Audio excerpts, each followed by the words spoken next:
वर्णिवेशरमणीय दर्शनम मंदहासरुचिराननाम्बुजं पूजितं सुरु नरोत्तमैर्मुदा धर्मनंदनमहं विचिन्तये।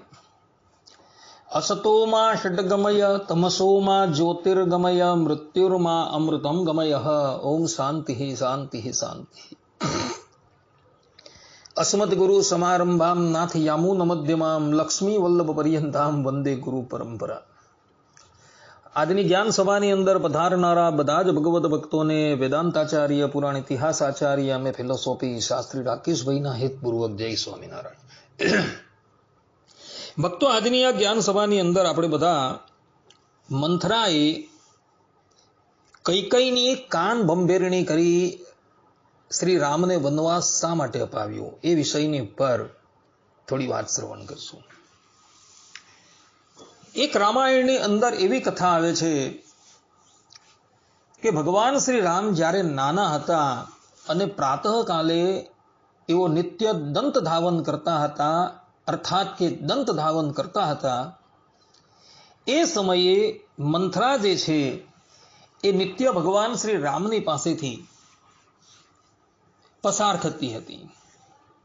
મંથરા જે છે એ લાકડીના ટેકે ચાલતી હતી। એનું કારણ એ કે એની પીઠની ઉપર કુબળ થયો હતો। ભગવાન શ્રી રામ બાલ ચપલતાવશ કાંકરી લે અને મંથરાના કુબળની ઉપર મારે, જેથી કરીને પેલી મંથરા જે છે એ એકદમ ક્રોધાયમાન થાય। ભગવાન શ્રી રામ રાજકુમાર હતા એટલે મંથરા જે છે એ કંઈ બોલે નહીં, પરંતુ મંથરાને ભગવાન શ્રી રામની આ ચેષ્ટા જે છે એ ખૂબ અનુચિત લાગે। ભગવાન શ્રી રામનો નિત્ય આ જ ક્રમ એવો નિત્ય મંથરાના કુબળની ઉપર કાંકરી મારે અને મંથરાને અત્યંત ખિન્ન કરી દે। મંથરાએ મનોમન નક્કી કરેલું હતું કે એક દિવસ હું આનો પ્રતિશોધ લેવીશ। અને જ્યારે ભગવાન શ્રી રામને દશરથ રાજા રાજ સિંહાસન આપવા માટે તૈયાર થયા ત્યારે એ જ મંથરાએ કૈકેયીની કાન ભંભેરણી કરી અને કૈકેયી પાસે દશરથ રાજાએ ધરોહરના રૂપમાં જે બે વરદાન આપેલા હતા એ વરદાનનું એને સ્મરણ કરાવ્યું અને એક વરદાનના રૂપની અંદર ભરતને અયોધ્યાનું રાજ અને શ્રી રામને 14 વર્ષનો વનવાસ। આ પ્રમાણે મંથરાએ કૈકેયીની કાન ભંભેરણી કરી ભગવાન શ્રી રામને વનવાસ અપાવેલો હતો અને પોતાનો પ્રતિશોધ લીધેલો। આ પ્રમાણેની કથા એક રામાયણની અંદર આવે છે। જ્યારે જગમોહન રામાયણની અંદર બાલકાંડની અંદર કંઈક બીજી જ કથા આવે છે। બંને કથાઓ જે છે એ સત્ય છે। જગમોહન રામાયણ જે છે એના રચયિતા છે બલરામદાસજી, અને આ રામાયણ જે છે એ તુલસી રામાયણ કરતાં પણ 100 વર્ષ જૂનું છે।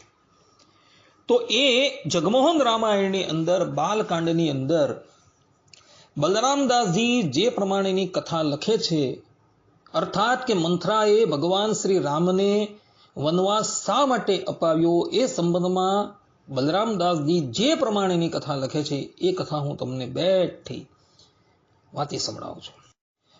भगवान श्री राम का सीता जी के साथ मिथिला में विवाह हो रहा था।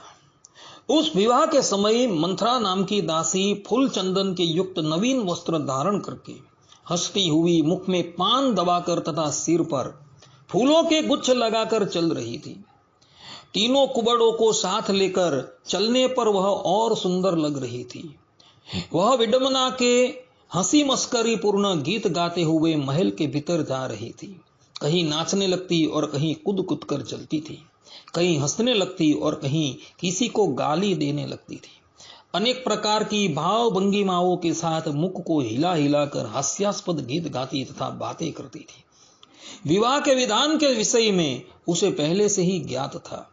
उसकी बातों को सुनकर श्री राम को क्रोध आ गया। वह क्रुद्ध होकर माता की गोद से उठ पड़े तथा उन्होंने मंथरा के ऊपर चरण प्रहार किया। वह लात उसकी कुबड़ी पीठ पर लगी। तब वह दासी अत्यंत लज्जित होकर चकित हो गई। उसने श्री रामचंद्र के मुख की ओर घूर कर देखा। लगता था मानो उसके दोनों नेत्र के फटने से रक्त बह रहा हो। श्री राम ने क्रोध से कहा कि तू मेरा मुख क्यों देख रही है? गुरुजनों के बीच में अशिष्ट बातें कह रही है। राघव पुनः मारने के लिए दौड़े। शीघ्र ही माताएं भी उन्हें घेर कर दौड़ पड़ी। तब वह गाली देती हुई अंतपुर की ओर भागी। मन के दुखी होने से उसका मुख सूख गया था। वह राम से बोली कि मैं तेरे लिए व्याधि बन जाऊंगी तथा समय आने पर मैं तुझे दवा दूंगी। मेरे साथ उलझने से जो होगा उसे हे रघुमणि 2 वर्ष के भीतर जान जाओगे। इतना कहते हुए वह अंतपुर में ठहर गई। यह सुनकर श्री राम ने उससे क्रोधपूर्वक कहा, यदि तू अब की बार फिर आई तो मैं तेरा जीवन ले लूंगा और तू यमलोक को चली जाएगी। ऐसा कहकर श्री राम शांत हो गए। आ प्रमाणे भक्तो મિથિલાની અંદર લગ્નના સમયે આ મંથરા જે છે એ બધાની સાથે દુર્વ્યવહાર કરતી હતી, કોઈને ગાળી દેતી હતી, કોઈને ન કહેવા યોગ્ય વાત કહી ધમકાવતી હતી। એને લઈને ભગવાન શ્રી રામ જે છે ક્રોધાયમાન થઈ જાય છે અને એના કુબળની ઉપર એ ચરણથી પ્રહાર કરે છે, જેથી પેલી મંથરા જે છે એ અત્યંત દુઃખી થઈ જાય છે।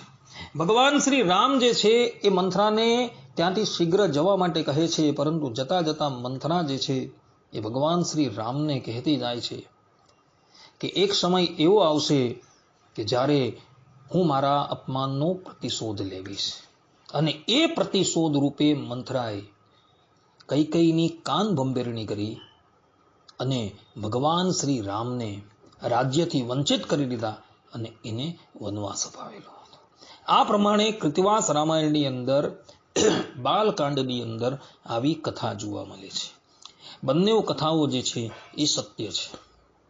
કલ્પભેદે કરીને આ બંને કથાઓને આપણે સત્ય લેવાની છે। એટલે ભગવાન શ્રી રામને કૈકેયી માતાએ જે વનવાસ અપાવ્યો એનું કારણ જે છે એ મંથરા હતી। મંથરાનું એક વખત ભગવાન શ્રી રામે અપમાન કરેલું હતું, કારણ કે એ કુચેષ્ટા કરતી હતી અને એને લઈને ભગવાન શ્રી રામ એના પર પોતાના પાદનો પ્રહાર કરે છે અને એને લઈને પેલી મંથરા જે છે એ ક્રોધાયમાન થઈ જાય છે અને રઘુનાથને કહી જાય છે કે એક દિવસ એવો આવશે કે હું મારા અપમાનનો પ્રતિશોધ લેવીશ। આ પ્રમાણેની કથા ભક્તો જગમોહન રામાયણના બાલકાંડની અંદર જોવા મળે છે।